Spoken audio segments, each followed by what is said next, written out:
আমি আমার জীবনে চুলের জন্য যতগুলো তেল বানিয়েছি তার মধ্যে এই তেলটা ব্যবহার করে সত্যি বলতে আমি প্রথম দিনে অন্যরকম একটা ফলাফল পেয়েছি। এখন তো সবাই চুলের জন্য নানা রকমের তেল তৈরি করে, অনেক রকমের উপাদান দিয়ে নতুন একটা তেল বানিয়ে ফেলে। আর ওই তেলগুলো কতটা উপকারী সেটা আমার জানা নেই। আমি অনেক আগে অনেক রকমের উপাদান দিয়ে তেল তৈরি করতাম, কিন্তু ওই তেলগুলো আমার কোনো উপকারই আসেনি। ওই রকম তেলগুলো আপনাদের কারো কোনো উপকারে আসছে কিনা অবশ্যই কমেন্ট করে জানাবেন। তো যাই হোক, আমি আজকে আমার যে উপকারী তেলটা তৈরি করব ওইটাতে মাত্র শুধু একটা উপাদান লাগবে, তার সাথে থাকবে হচ্ছে খাঁটি নারিকেল তেল। আর সেই একটা মাত্র উপাদান হচ্ছে এই যে রসুন। এই রসুনটা যে আমাদের চুলের জন্য এতটা উপকারী সেটা আমি আগে জানতাম না, এখন জেনেছি, এই জন্য এটার এখন ব্যবহার করতেছি। তো যাই হোক, তেল বানানোর জন্য আমি এখানে বড় বড় সাইজের 3টা রসুন নিয়ে নিছি। আর এই রসুনগুলোর কোয়াগুলো হচ্ছে মোটামুটি বড় বড়, এগুলোর হচ্ছে খোসা ফেলে দিতেছি এখন।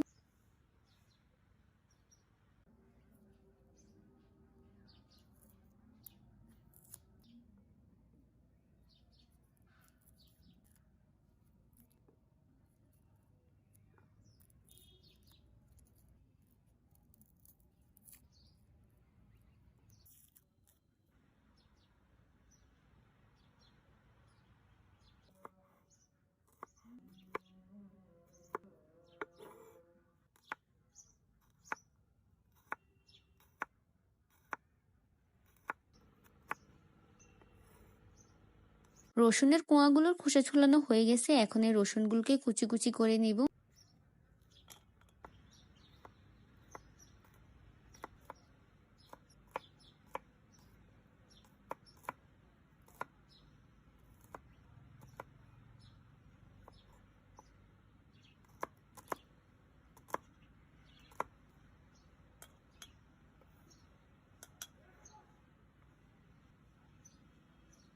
পোয়াগুলো সবগুলো সুন্দর করে কুচি কুচি করা হয়ে গেছে। আর এই যে এখানে রোদের মধ্যে হচ্ছে জমে যাওয়া নারকেল তেলটা রাখছিলাম, নারকেল তেলটা এত বেশি জমে আছে যে রোদের তাপে এটা গলে নেই। এই যে এই পরিমাণে গলছে, সমস্যা নেই, এটাকে চুলার মধ্যে দিলে বাকিটা গলে যাবে। তো যাই হোক, সবকিছু মোটামুটি প্রস্তুত করা হয়ে গেছে, এখন হচ্ছে রসুনের তেলটা বানিয়ে নিব। তো প্রথম এখানে পাতিলের মধ্যে নারকেল তেল দিয়ে দিতেছি। নারকেল তেলটা আমি সবটা এখানে দিব না, কিছুটা আমি রেখে দিব ময়শ্চারাইজিং এর জন্য। তবে নারকেল তেলটা বেশিরভাগই এখানে দিয়ে দিলাম রসুনের তেল বানানোর জন্য। তো এই যে জমে থাকা নারকেল তেলগুলো আস্তে আস্তে গলে যাচ্ছে, এরপর এটার মধ্যে দিয়ে দিতেছি রসুনগুলো। আর এই রসুনগুলোকে এতটা কুচি কুচি করছি যেন নির্যাসটা ভালোভাবে বের হয় রসুনের থেকে। আগুনের তাপটাকে মিডিয়ামের মধ্যে রেখে তেলটা বানিয়ে নিতেছি। এই যে রসুনগুলো লাল হয়ে আসছে, আর এইভাবে হচ্ছে রেখে দিলে কিছু সময়ের পর তেলটা হয়ে যাবে। এখন তেলটাকে এই কাঁচের জারের মধ্যে নিয়ে নিব। আর এই যে এই হচ্ছে সবগুলো রসুনের তেল। এই তেলটা বানানোর পরে আমি আমার চুল দেখে চুলে হাত দিয়ে মনে হয়েছে যে না, আমি অনেক ভালো একটা তেলই বানাইছি। এই তেলটা সত্যি অনেক উপকার, যদি প্রতিনিয়ত ব্যবহার করতে পারেন তাহলে অনেক